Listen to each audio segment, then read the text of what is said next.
Hello everyone, welcome back to my channel. আমরা চলে এসেছি দ্বিতীয় দিনের ফার্স্ট পার্টে। এখানের ফার্স্ট পয়েন্ট হচ্ছে আমাদের শিব মন্দির। তোমাদের সবটাই শেয়ার করব, তোমরা দেখতে থাকো। শিব মন্দিরের আশেপাশে সব জায়গায় মেলার মতো জিনিস বসেছে, সব সময় এগুলো নাকি বসে শুনেছি। এখানকার সব জিনিসই কাঠের জিনিস, খুবই সুন্দর। এখানে আছে একটা লক্ষ্মীনারায়ণের মূর্তি, এর পাশেই আছে শিব মন্দির। তোমাদের সবটাই শেয়ার করব, তোমরা দেখতে থাকো। দেখো আশেপাশে কত খেলার জিনিস, খাবার জিনিস, কত সুন্দর সুন্দর জিনিস, আর বেশিরভাগ জিনিসই কাঠের, খুবই সুন্দর। এত সুন্দর নিখুঁতভাবে এই কাজগুলো করা, মানে দেখে অবাক হয়ে যাচ্ছে। দেখো এখানটায় কি সুন্দর হরিণ, সবই কাঠের হরিণ, গাছপালা, বজরংবলী, অনেক রকমের মূর্তি গড়া, কুমির, কানের ক্লিপ, সিঁদুরের কৌটো, সবই এখানে কাঠের।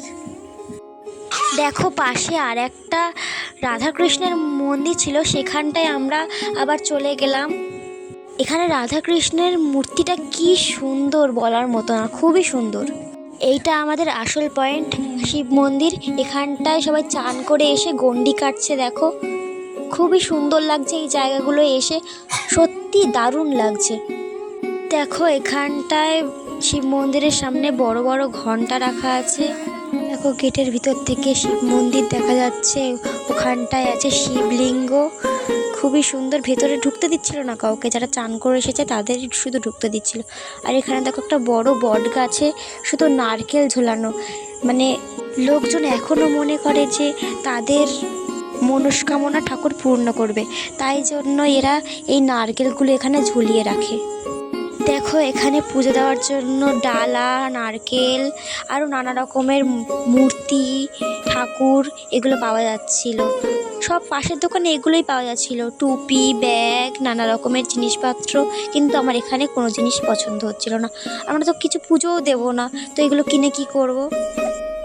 দেখো আমরা চলে এসেছি নদীর চরে। এখানটায় মানুষজন চান করে তারপরে মন্দিরে গিয়ে গন্ডি কাটা শুরু করে। খুবই সুন্দর জায়গা, আর দূরে বড় বড় পাহাড় দেখা যাচ্ছিল, দারুণ লাগছিল। আর এটা হচ্ছে আমাদের আসল শিব মন্দির, খুবই সুন্দর। ওম নমঃ শিবায়। দেখো এখান থেকে আমরা এখন রওনা দেব আপার লোয়ার ড্যামে, তখন সব গিয়ে দেখাবো, তোমরা দেখতে থাকো স্কিপ না করে। আমরা চলে এসেছি আপার ড্যামে। এখানে সবাই ফটো তুলছিল, কিন্তু আমার ফটো কেউ তুলছিল না, মানে লোকই পাচ্ছিলাম না ক্যামেরাম্যানের জন্য। আমার বাবা নদী, পাহাড়ের ফটো তুলতে ব্যস্ত, নিজের ফটো তুলতে ব্যস্ত, আর আমার ফটো কেউ তোলে না। আর আমার তো নিজের ফোনও নেই যে আমি ফটো তুলবো, আমি তাই দূরে দেখছিলাম সৌন্দর্যটা। আর আমার শরীরটা ভীষণ খারাপ লাগছিল, আমি টাটা সুমোতে একদমই চড়তে পারি না, তবুও ভালো লাগছিল। আশেপাশের দৃশ্য, গাছপালার হাওয়া লেগে একটুখানি ভালো লাগছিল।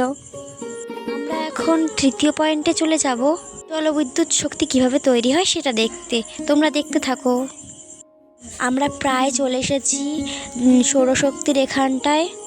আমরা এখন চলে যাচ্ছি সৌরশক্তি দেখতে, খুবই সুন্দর লাগছিল। প্রজেক্টগুলো তৈরি হচ্ছিল, ওপরে অনেক সোলার প্যানেল লাগানো, এইভাবেই জলবিদ্যুৎ শক্তি তৈরি হয়।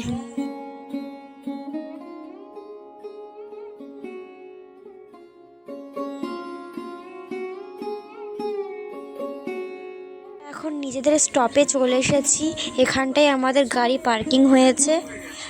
আর এখানটায়ও নানা রকম জিনিসপাতি নিয়ে লোকজনরা বসেছে, আর এদের সবই নাকি হাতে বানানো, এগুলো কাঠের ময়ূর, কাঠের হাতি, কাঠের নানা রকম জিনিস, খুবই সুন্দর।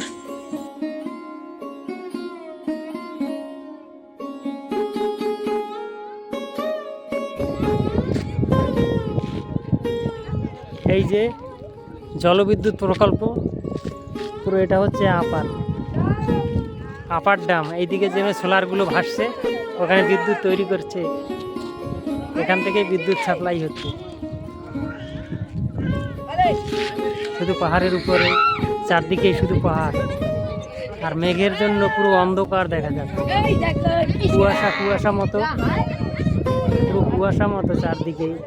পরের পার্টের জন্য অপেক্ষা করে থাকবেন, আর এই চ্যানেলটা ভালো লেগে থাকলে সাবস্ক্রাইব করে দেবেন, আর একটা লাইক করে দেবেন। সবাই ভালো থাকবেন, সুস্থ থাকবেন, স্বাভাবিক থাকবেন। আর এই ভিডিওটা ভালো লেগে থাকলে আরেকবার বললাম সাবস্ক্রাইব করে দেবেন।